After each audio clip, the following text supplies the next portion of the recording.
এবার যদি একটা 200 মানুষ তাহলে কালে কথা লাল বলে তো এটাও চেয়েছিলাম আবার ওটাও চেয়েছিলাম, ঠিক আছে আমরা এটা পেয়েছি, এটা আমার জন্য বেস্ট। একটা 200 মানুষ যত কম রানের প্যাকেট করবো যত ভালো বোলিং করবো ইজি হয়ে যাবে বোলাররা প্রত্যেকে তোমাদের এখন লাইনে বোলিং করবা, আর দিলে বল করবা, প্রেশার না আরামে আনায় বোলিং করে একটা ওয়ার্ডে নিয়ে আসে, ঠিক আছে?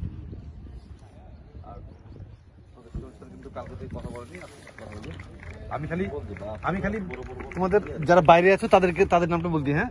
রাতুল, মুনমুন, রাশিদুল, ফাহিম আর সালমান, এই 5 জন আমাদের ম্যাচের বাইরের স্টাফ। হ্যাঁ, এটা হচ্ছে তোমার একটু হেল্প তো করতে হবে।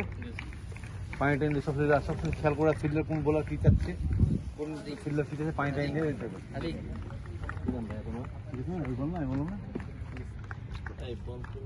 ম্যাচ বল না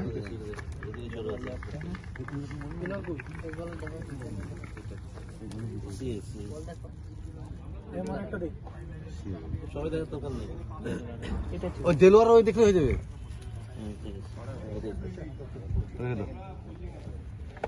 বলেন টিম বলবে তুমি ইমেল এতক্ষণ কি বলছে আমি শুনলাম হালকা করে। ফার্স্ট কথা হচ্ছে বোলিং এ কোনো এক্সট্রা বল করতে পারবো না, ফার্স্ট কথা হচ্ছে তাই। দেলোয়ার, রাহিম, তীব্র এরা জোরে নতুন বলে করবো, কত যদি সুইং করে আমি সব এক্সকিউজ শুনতে চাই না, তখন বলে পেট জোড়া বল সোজা ডান্ডা সোজা। স্পিনাররা পারভেজ, গোপ যারা আছে অন্তর সোজা একদম উইকেটে, নিবিড় যারাই বল করবো আমরা উইকেট ছাড়া করে বল করবো, ঠিক আছে? আমার কথা হলে একটা এক্সট্রা রান দেবো না, ব্যাট দিয়ে মায়েরা 500 করুক, আই ডোন্ট কেয়ার। যদি আমাদের সাথে 500 রান করে আমি হ্যাপি, যদি আমাদের বাইরে, কিন্তু এর মধ্যে এক্সট্রা রান হবে না, ক্লিয়ার? মাঠে ফিল্ডিং এ ব্যাক আপ, কুইক চেঞ্জ যাতে আমরা করতে পারি, যেটা আমরা একাডেমিতে করি বেশি, আমার মাঠে দেখবো আমার বলতে না হয়, ঠিক আছে? 100% এফোর্ট দেবো ফিল্ডিং এ, ঠিক আছে? সবকিছু ভালো করে রাখেন।